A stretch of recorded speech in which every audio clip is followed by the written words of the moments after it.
Of Philly's 1.5 million people, 25.7% live below the poverty line. Thus, Philly remains the poorest major U.S. city. And this is according to the U.S. Census from Melissa Romero's article published on September 14, 2017 in Curbed Philadelphia, which is a real estate blog. And so today I'm going to be talking about poverty in Philadelphia and how much of a prominent issue it is in our society today. And I honestly had no idea that it was such a big issue until a few months ago when I went on a trip there for spring break. I went on a school-led service trip to Philadelphia, and basically it was a week-long educational experience where we got to see poverty up close and personal, and we also got to learn about how to fix the problem and see what people experiencing poverty go through on a day-to-day basis.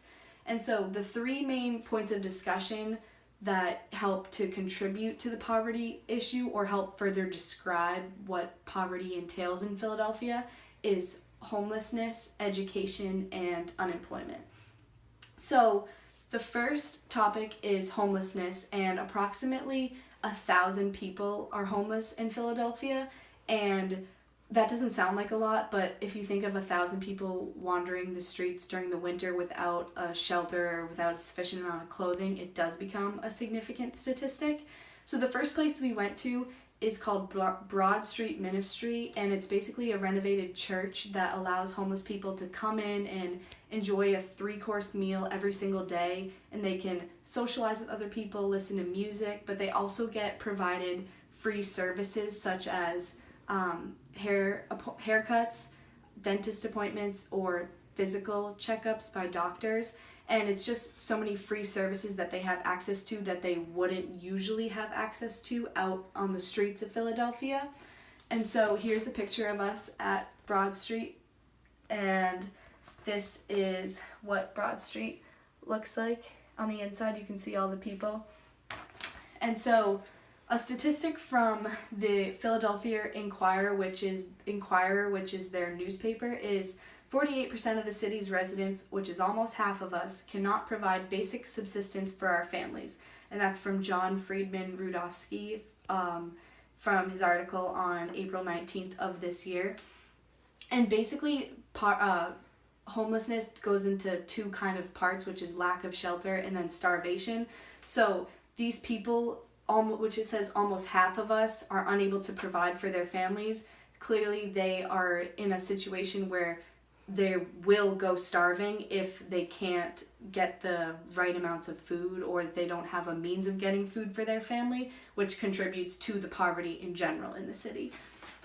And so the second point that we're going to be talking about is education, and there are approximately 300 public schools in Philadelphia, and we got to talk to some local high schoolers from South Philly, which is like the poorer part of Philadelphia.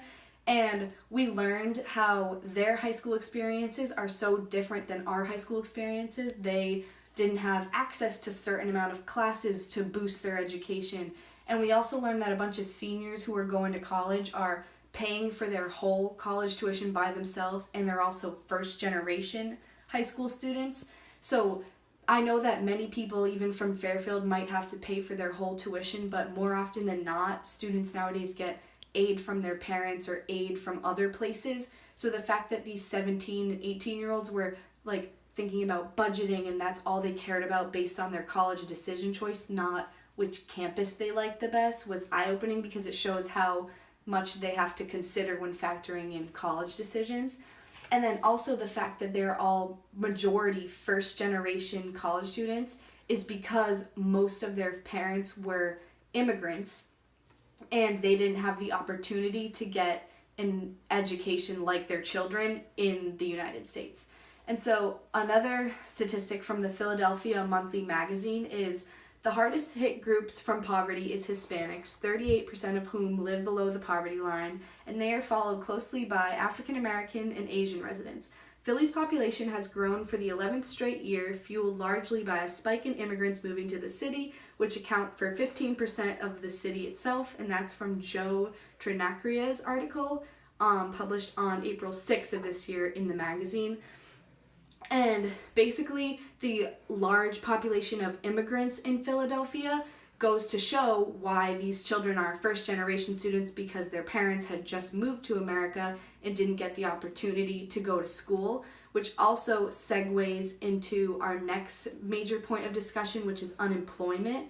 And because a majority of the city is immigrants, they didn't have the opportunity to go get a good education that would provide them with basic qualifications for a job that they wanted, which is why most of them are facing unemployment. In fact, we learned that there are 35,000 people in Philadelphia who are facing unemployment, which is an incredibly high number, and that is also contributed to the fact that a lot of the population is immigrants. And so on one of the days in Philadelphia, we went to this place called Daya, which was a space for Indonesian women to come and learn how to read and speak and write in English. And it was incredibly beneficial for them, because learning this English, they were able to do so many, this is a foundation for them to do so many more things in pursuing a job or getting a better education.